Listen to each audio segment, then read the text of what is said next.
Hello, and welcome to Unabridged, the weekly podcast where teachers take on books. This is Sarah. Join us for bookish episodes and a monthly book club pick. This is Ashley. Find us on Instagram, Facebook, and Twitter at Unabridgedpod, or go to our website, unabridgedpod.com, where the books we read are linked for purchase. This is Jen. Check out our Teachers Pay Teachers store, our Patreon page, and our newsletter. Please rate, review, and subscribe on Apple Podcasts to support us. You want opinions about books? We've got them. Hi, and welcome to episode 162 of Unabridged. Today we are discussing reading challenges for 2021. Before we get started with our episode today, we wanted to shout out our Unabridged ambassadors. We love them so much, and they are such a help to us. They support us in so many ways, and we wanted to say to you all who are listening, if you're looking for a way to get more involved in Unabridged, our ambassador program is a great way to do that. And you get some swag and you get to participate in the community a bit more, and you have some say in the things that we discuss and the books that we read and that kind of thing. If you're interested, you just go to our website, unabridgedpod.com/ambassadors, and there you can find out more about it and sign up. We'll get started today like we always do with our bookish check-in. Sarah, what are you reading? So I'm cheating a bit today because actually I've had a very good start to the year with my reading. So I've read several books, and I am reading a couple right now, but I just finished Colin Jost's A Very Punchable Face, and I just wanted to cheat and talk about it because I loved it so much. I listened to it on audio, so he reads it. And if you don't know who Colin Jost is, he is a head writer on SNL, and he also co-hosts Weekend Update every week on Saturday Night Live. I realized that I should probably have not used that acronym. I should have said it out, so I'm doing it backwards.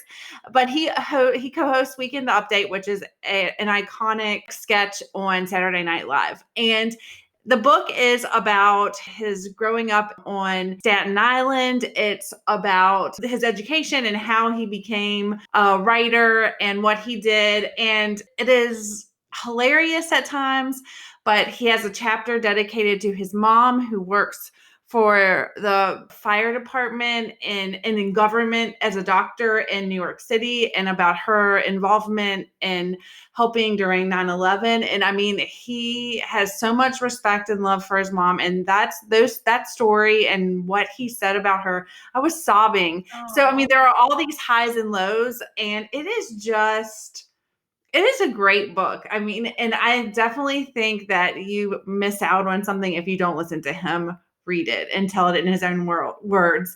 But I mean, he is very funny. And I think you see that on Saturday Night Live, but I feel like in the book, like writing and him getting, because he's a head writer, so him getting to put into words his story and then read it to the listener, it was a great experience. So that is Colin Jost's A Very Punchable Face, and I highly recommend it. That sounds amazing. Yeah, it was great. I'm really into, at the moment, trying to find funny people who have written books and then read the audio. So I have found a few more that I have on my list, and I'm hoping to start those because I just really enjoy that experience. Yeah, that's great. Awesome. Yeah, that sounds great. What about you, Jen? What are you reading? So it's funny that you cheated because I was almost going to cheat because I just finished a fairly mediocre book that I didn't want to talk about. And so I was going to go back, I'm going to say it anyway, and say Aiden Thomas's Cemetery Boys is amazing. And both of you should read it because you will love it. But the book I'm actually going to talk about, I'm deciding not to cheat technically because I started this last night and almost couldn't go to bed because it was so compelling. So this is one I have thanks to NetGalley. It is Ashley Schumacher's Amelia Unabridged, which I did not pick because of the title, even though I think it's great. And this is a YA novel. It opens when Amelia's father leaves with this really much younger woman who's basically Amelia's age. And she's really desolate. And so she goes to the bookstore and she's just hanging outside looking in.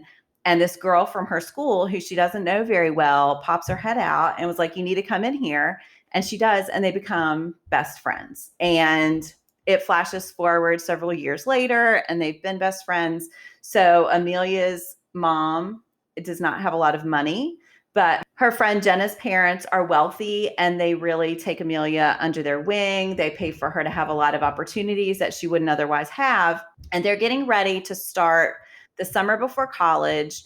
And Jenna's parents pay for them to go to this book festival.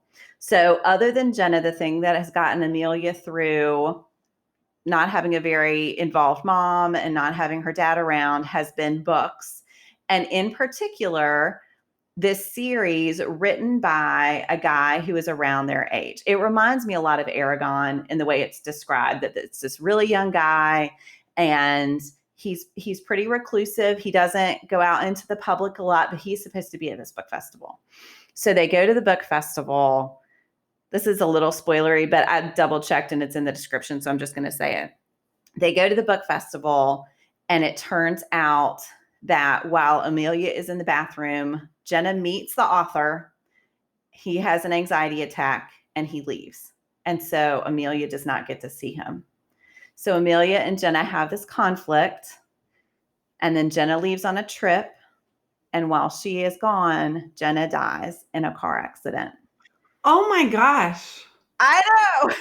It is like, so then Amelia is struggling to recover from having lost her best friend, and the fact that they had this fight right before Jenna left, and she's just resolved that she's going to move forward. They were going to go to college together, and she still has dinner every week with Jenna's parents, and she's like, I just have to live the life that we had planned to have together.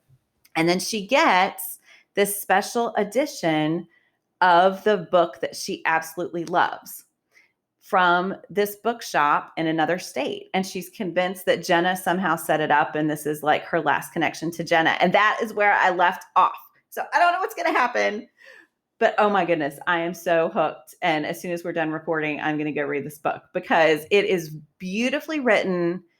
It is so compelling. The characterization is really vivid. And I kind of got like the Fault in Our Stars vibes with the search for the author and someone whose work you just love beyond anything. And so I love the way she talks about how much she loves this trilogy, well, soon to be trilogy. The last book's going to be published, and the way she just loves the story and the world building. And yeah, oh my gosh.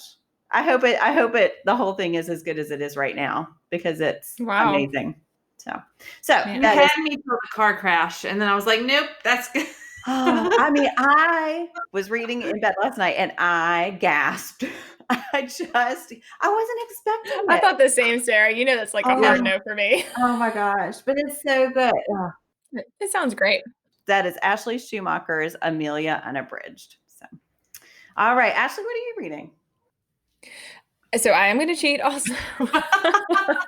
This was not planned. This is not great for our challenge episode, I have to say.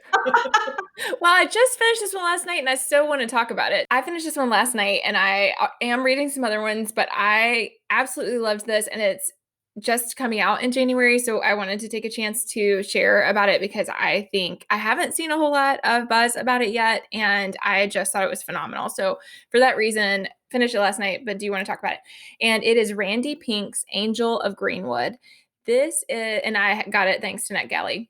This is a historical fiction young adult novel, and it centers on the Greenwood Massacre in 1921 outside of Tulsa. So like Greenwood is part of Tulsa. It's often referred to as the Tulsa Massacre, but Greenwood is the part that burned.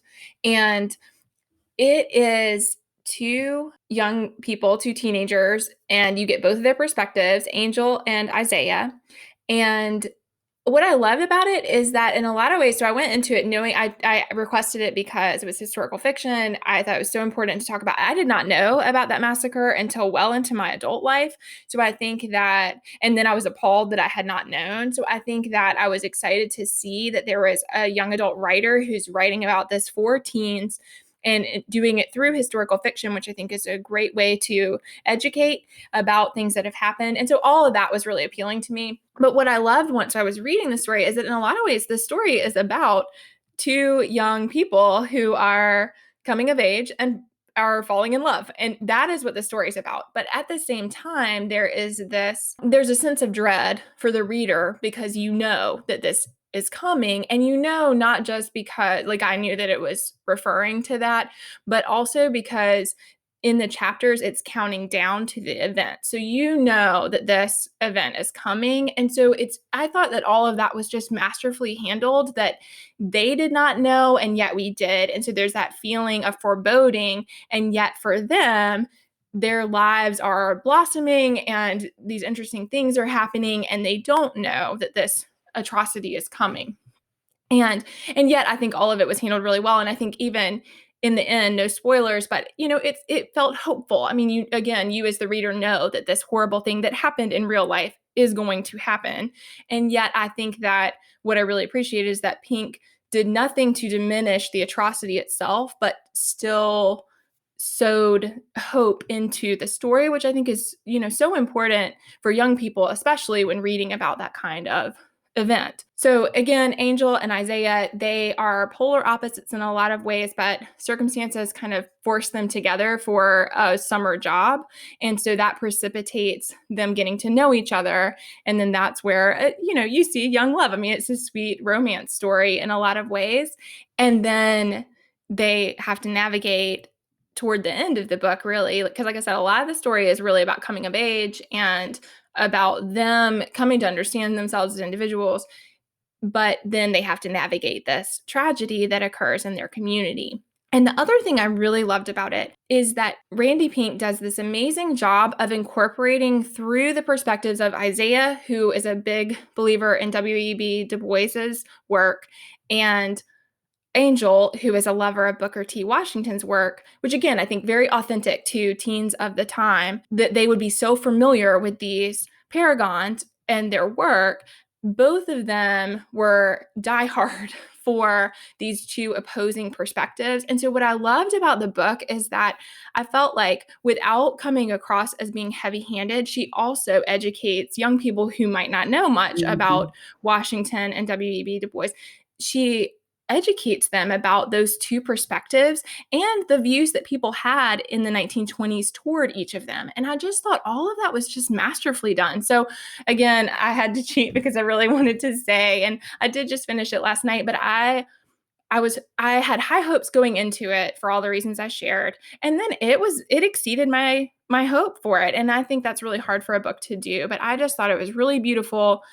I think it is timely. It was painful to be reading it with some of the things that are going on right now in our world, and seeing that 100 years later, we're seeing some echoes of this exact same attitude and mentality.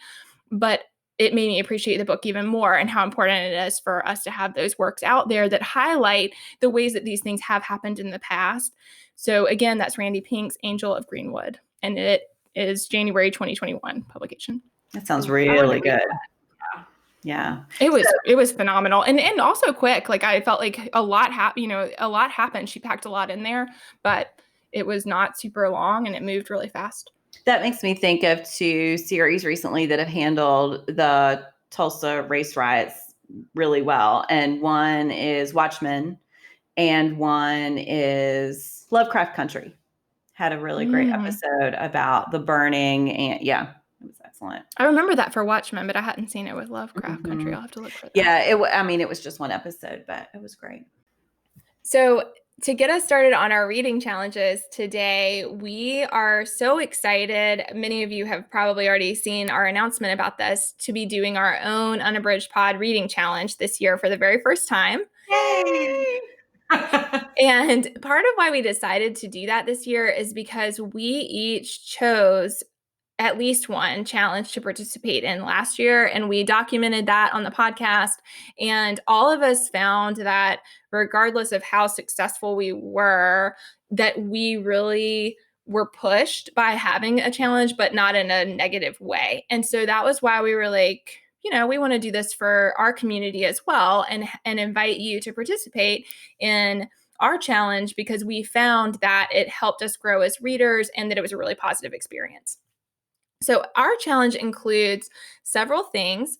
You can find it on our website. It's unabridgedpod.com. It's up at the top, but if you want to go specifically to it, it's just unabridgedpod.com/reading challenge 2021. So you can get to it that way and also print off our stuff so that, I like to fill it out with my pencil. So if you are like me, then you can print off the materials there and also see all the links to things that we already have available. But I wanted to list what our challenge includes. So we have one behavioral science book, one romance by an author of color, a young adult or middle grade novel that has been adapted for screen.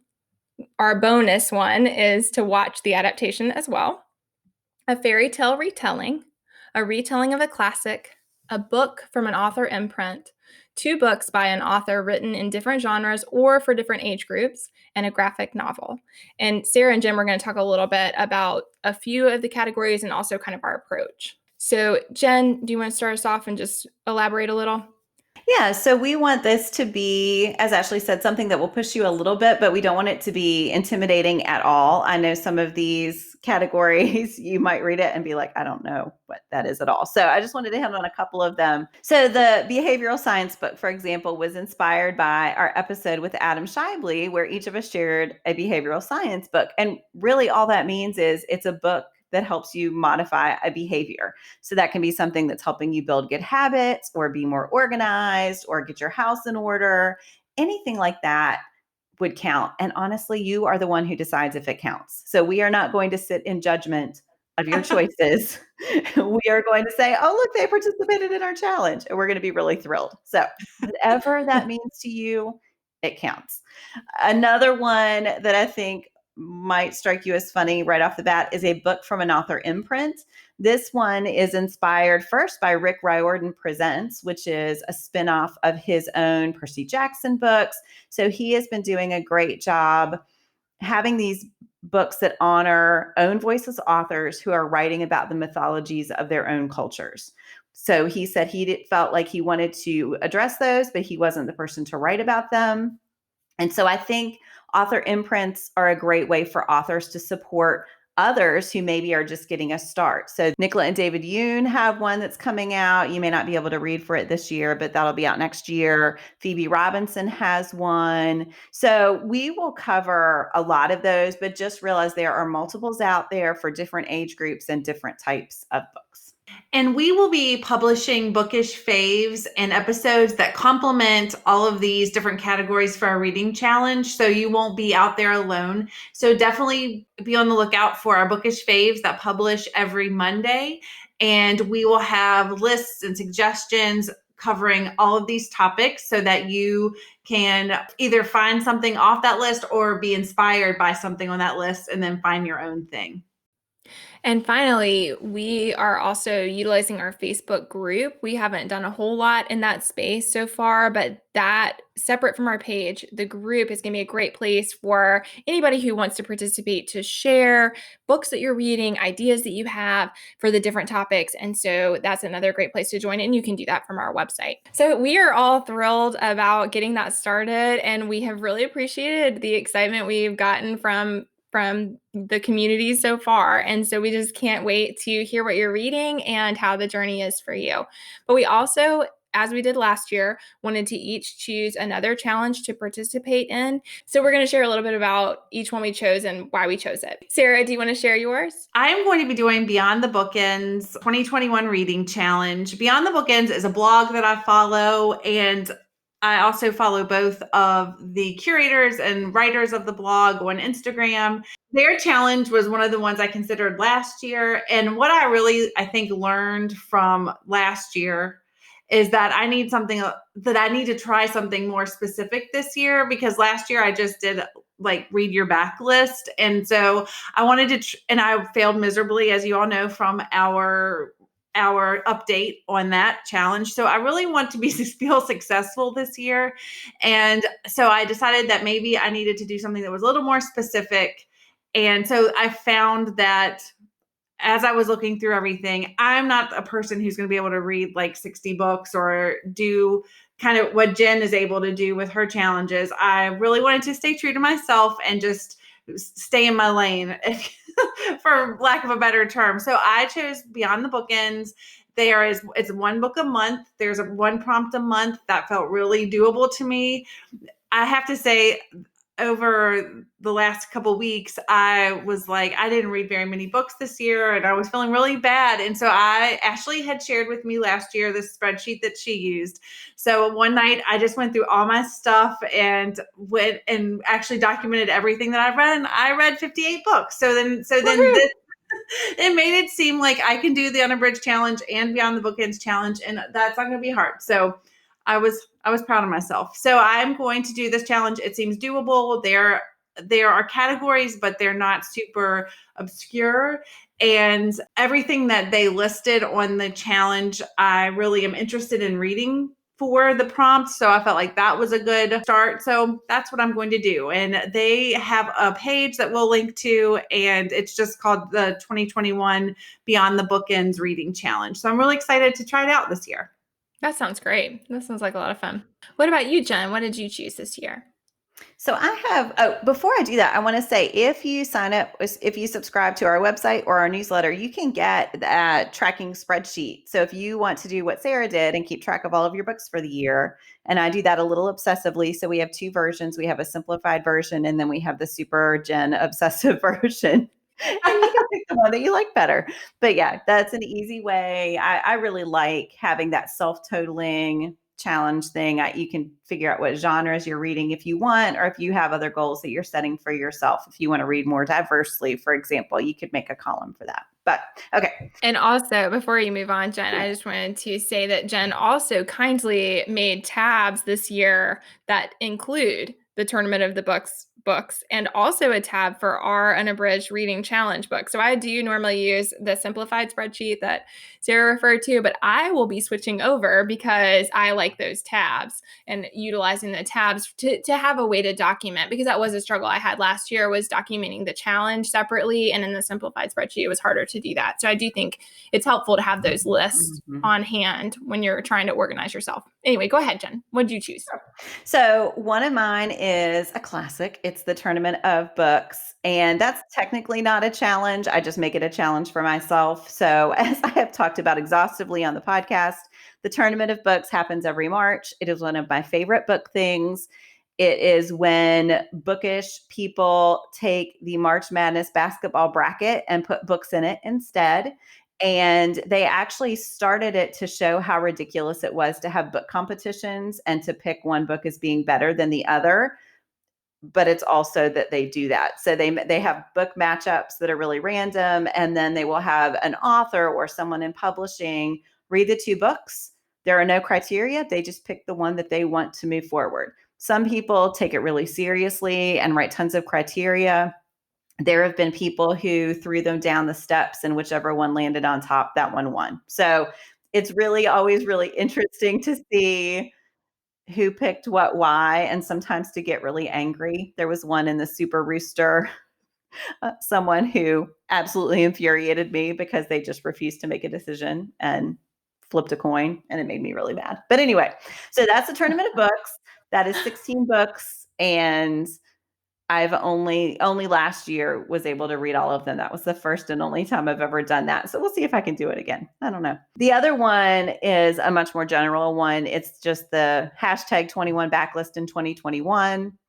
Last year I did 20 backlist in 2020. I buy a lot of books, but I am also constantly putting books on hold at the library and getting ARCs and e-galleys from NetGalley and reading for the podcast and reading for Buddy Reads. And so I have all these great books sitting on my shelves that I never get to. And so the 20 backlist in 2020 forced me to read some of those books that I've spent money on. And I thought I should do it again. So you can actually go on my Bookstagram account, and I have put a picture of the 21 books that I've chosen to read in 2021 if you are interested. We'll see how it goes this year. So that sounds great. I think that's a nice balance between the Tournament of Books that is very specific and then having a bit of a more open-ended one makes a lot of sense. What are you doing, Ashley? So I went and just Googled reading challenges and got some good lists of different ones that were going on. And I did feel kind of torn about it. I was attracted to doing the backlist as well. Like Jen said, I really have been trying to work through what I have, but I could work harder at it. but then I also was interested in doing something. So one thing that I had trouble with is that I didn't, as I talked about in our episodes before, I didn't balance myself very well. So then I was frantically reading. December was very hectic because I neither could successfully let go of finishing the challenge, nor could I finish it with dignity, grace, and time to spare. And so given that realization, I was looking for one that would kind of force me to be more balanced. And so this is the Uncorked Reading Challenge 2021. And it is a monthly, there is a topic per month. And so I'm interested to try that. In some ways, that was a little bit intimidating to me because we already have several things we read each month, but the topics are quite broad. And so I'm thinking that it should work. And then the nice thing is that it's balanced like month by month. So I hope to succeed each month, but if I don't in some ways, then I just didn't. And and then I move on to the next month and I try again. And I think there's probably some good things because I really enjoyed the books I read for the challenge last year, but I did not enjoy the experience of realizing that I was desperate to finish them, but not having enough time. And so I think that's a good one. And I love, this is the Uncorked Librarian is the person. Christine is her name. And I was really intrigued by her account because she is both interested in drinking nice wine and also in travel and also in books. And all of those things are also very desirable to me. And finally, she's based out of Asheville, North Carolina. And that town has a very special place in my heart. I went to college near there and have spent a lot of time in Asheville, and it's one of my most favorite cities in the world. And so all of that was really desirable to me. And so that caught my attention and is why I gravitated toward it. But again, I think I felt like it was a practical choice for me because it's going to encourage me to do one a month. And I do think I can work through some backlists for a lot of the topics. And so I'm going to try to hit both those goals at the same time. So I feel pretty good about all that. And I also have realized I really enjoy the art of figuring out what you're like planning. I like the planning part. I like to print the page and jot down ideas. So I did that for this one. I remember I did Modern Mrs. Darcy last year and I loved doing it for that one as well. I will be doing that for our Unabridged challenge.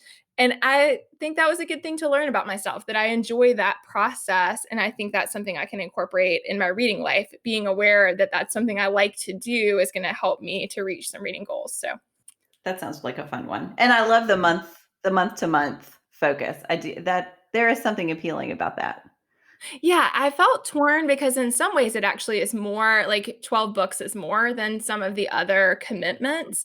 But then I really liked the idea that I'm only focusing on one at a time. So I thought that that was intriguing, especially in light of what I learned last year, which was I still had 4 substantial books to read in December, which were, of course, not the only things I was reading. And so that was not great. That was not a great experience. I would like to avoid that.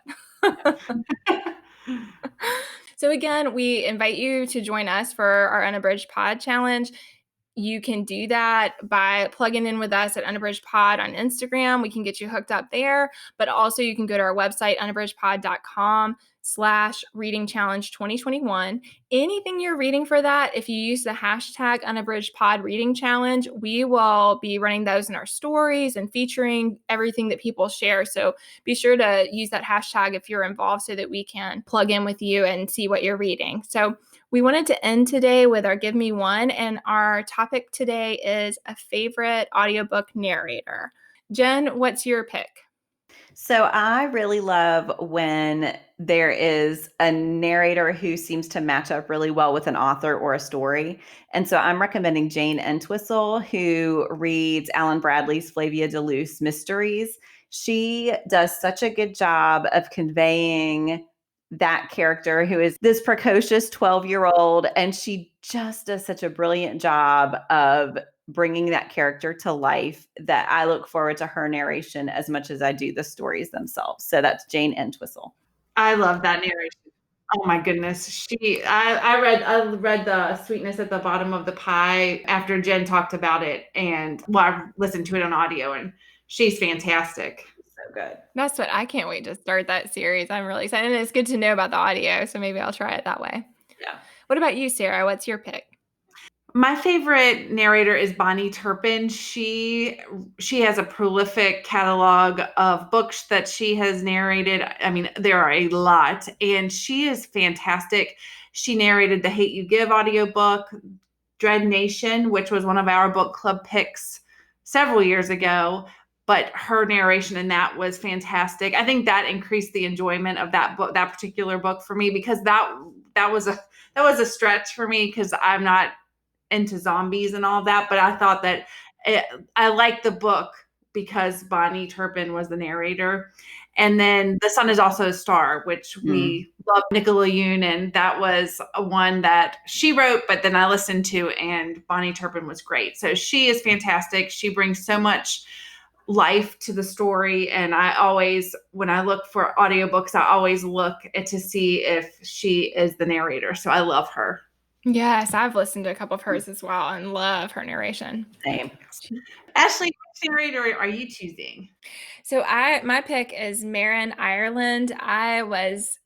This was hard for me because I do think a lot about the narrators. Like Sarah said, it makes a huge difference in the story. And so there are several that I've really enjoyed, but she does several of Frederick Bachman's books. And I recently listened to Anxious People, which was phenomenal, I thought. And I absolutely loved the book, and I also loved her narration. And she also did Beartown. I listened to that one as well.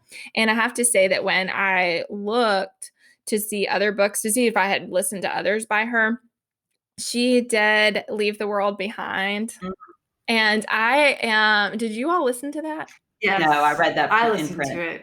So I am intrigued because both of you were like, Ashley, I don't think you're going to like the book, but it's been wildly popular. People have so much to say about it. It's gotten all these awards. So, I was already intrigued, even though you were like, Ashley, don't read the book, which should be a reason to not read the book.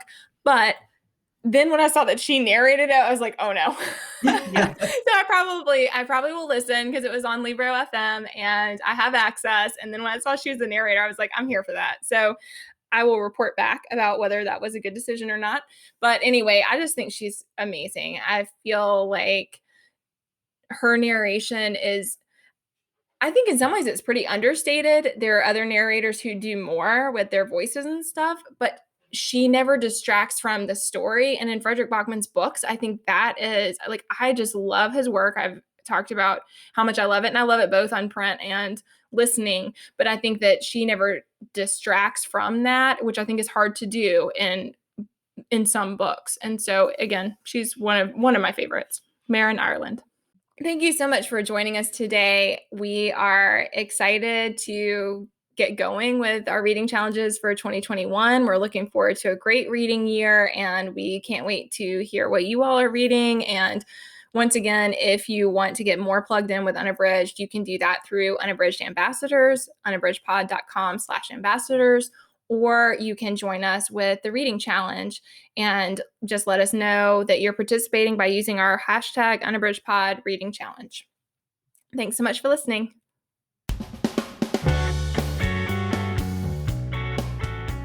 Do you have comments or opinions about what you heard today? We'd love to hear them. You can find us on Instagram, Facebook, and Twitter at UnabridgedPod, or on the web at unabridgedpod.com for a list of ways to support us. We'd like to thank Jared Featherstone, who composed our theme music, Strings of Light, and Katie Amy of Amy Photography, our podcast photographer. Thanks for listening to Unabridged.